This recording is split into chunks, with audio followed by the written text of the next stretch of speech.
তেল হয় সেই এই ভিডিঅ'টোতে মই দি দিছোঁ, আপোনালোকে চাব পাৰিব। একদম ছাইডত বহুত চুলিও আহে দেই, দেখিছেনে? বহুত চুলিও আহিছে এইবিলাক। আপোনালোকৰ ওচৰত তেল এটা লৈ আহিছোঁ, আৰু এই তেলটো লগোৱাৰ পিছত চুলিকেইডাল বহুত ধুনীয়া হ'ব।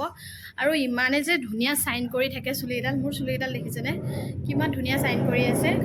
আৰু চুলিকেইডাল বহুত জল্দি দীঘল হয়। মোৰ চুলিকেইডাল মই নিজেই কাটি থাকোঁ, প্ৰায় 2 মাহৰ পিছে পিছে কাটি থাকোঁ। বহুত ধুনীয়া পাব আপোনালোকে, নিশ্চয় এই তেলটো লগাব। আৰু ভিডিঅ'টো সম্পূৰ্ণ চালে সেই বস্তুটো গম পাব।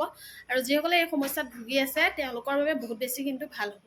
যেতিয়া বৰষুণ আহে মই বাহিৰৰ পৰা ভিতৰত যাব মন নাযায় মোৰ, কাৰণ বৰষুণত মোক ফুলবোৰ ভিজিব দিওঁ। চাব নেকি আপোনালোকে? চাওকচোন, বৰষুণৰ পানী অলপ অলপ ছিটিকি পৰি আছে মোৰ ফুলবোৰত। ধুনীয়াকৈ ফুলবোৰৰ আকৌ নতুন পাত আহিব আৰু কালাৰটো বেছি ধুনীয়া হয়। সেইবাবে মই মানে এনেকৈ বৰষুণ আহিলে অলপ পানীটো ছিটিকি পৰিব দিওঁ। বাকী সিদিনা মই এটা আনিছিলোঁ মানি প্লাণ্ট, এইটো চাওকচোন বহুত ধুনীয়া সেউজীয়া হয়। মেলি দিয়াৰ পিছতেই এয়া বৰষুণ পৰিব আৰম্ভ কৰিলে।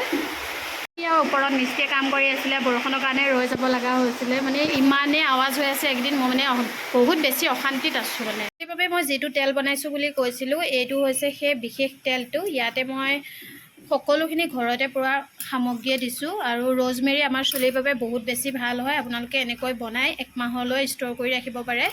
তাৰপিছত চুলিত ৰাতি লগাই থৈ দিব আৰু ৰাতিপুৱা চেম্পুৰে মূৰটো ধুই দিব। বহুত বেছি ভাল ৰিজাল্ট পাব। ট্ৰাই কৰি চাব দেই, বহুত ধুনীয়া ৰিজাল্ট হয়। মই নিজেই এই তেলটো ব্যৱহাৰ কৰি থাকোঁ। আপোনালোকেও একদম এবাৰ ট্ৰাই কৰি চাব, বহুত বেছি ভাল ৰিজাল্ট পাব। এতিয়া মই এখন চেকনিৰে চেকি তেলটো উলিয়াই দিলোঁ। দেখিছেনে তেলৰ কালাৰটো একদম সলনি হৈ গৈছে। তো আপোনালোকে এনেকৈ ঘৰতে বনাই ল'ব দেই। তাৰপিছত এতিয়া লৈছোঁ মই এটা ডাঙৰ মাছেৰে ভাত খাবৰ বাবে। এয়া মই ভাতকেইটা ওচৰত লৈ লৈছোঁ।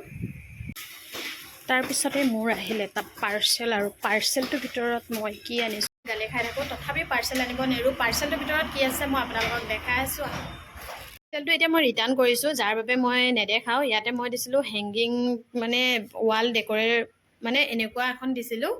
আৰু ছেইম সৰু আহিল। ইয়াতে মই 3 থাক থকা দিছিলোঁ, কিন্তু সৰু অহাৰ বাবে মই খঙতে এতিয়া ৰিটাৰ্ণ মাৰিছোঁ।